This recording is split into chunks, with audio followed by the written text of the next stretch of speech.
سائل يسأل عن أدلة السدل في الصلاة.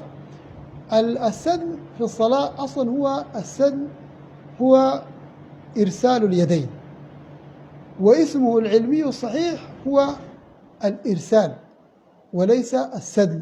الإرسال أي إرسال اليدين على هيئتهما.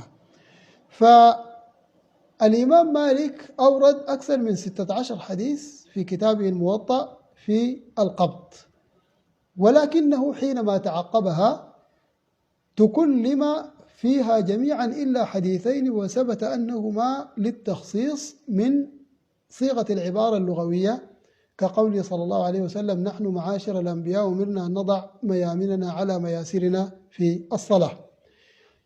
لكن ما عدا ذلك الإمام مالك في المدونة، مع أنه أورد هذه الأحاديث في الموطأ، لكنه في المدونة وكره مالك القبض في الفرض وقال لا أعرفه، وندبه في النفل، يعني في النفل لا حرج، لكنه في القبض في الفرض قال لا أعرفه الإمام مالك، وهذا موجود في المدونة الإمام مالك.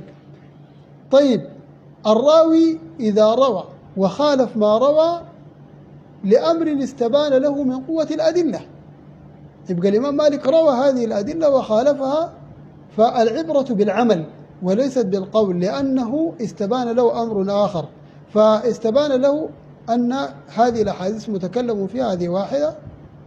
ثانيا، كما قلنا ما سلم من الكلام ثبت أنه للتخصيص.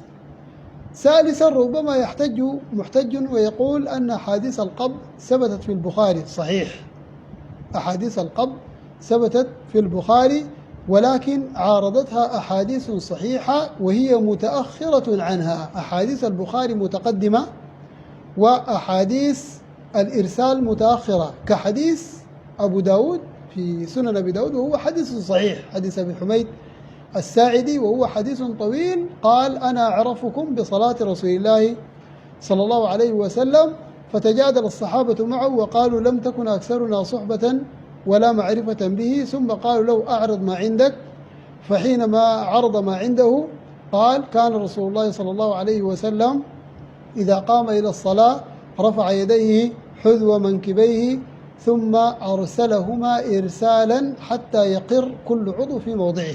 هذا الحديث ورد بروايات عدة، فلفظة الإرسال هذه توافق تماما الإرسال في الصلاة، وهو المعنى الصحيح للسدل. ثم لم يعارضه واحد من الصحابة، وكان هذا بعد انتقال النبي صلى الله عليه وسلم، فحديث البخاري متقدمة وحديث أبو داود الصحيح متأخر، والحكم المتأخر يقدم على الحكم المتقدم، وهذه قاعدة معروفة في علم أصول الفقه.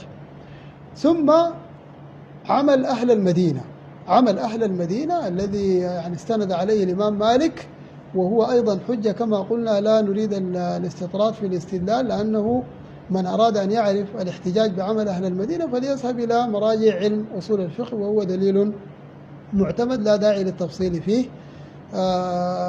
بعض الناس يثير عبارة أن الإمام مالك جلد وأنه يعني كان القبض لسبب الجلد. طبعا هذه فرية، وهذا كلام مكذوب غير صحيح ولم يثبت على سند، إنما المسألة فيها يعني تحقيق علمي، وعلى ذلك إن شاء الله يكون هذا هو القول الصواب. أسأل الله سبحانه وتعالى التوفيق والسداد، وبارك الله فيكم وجزاكم الله خير.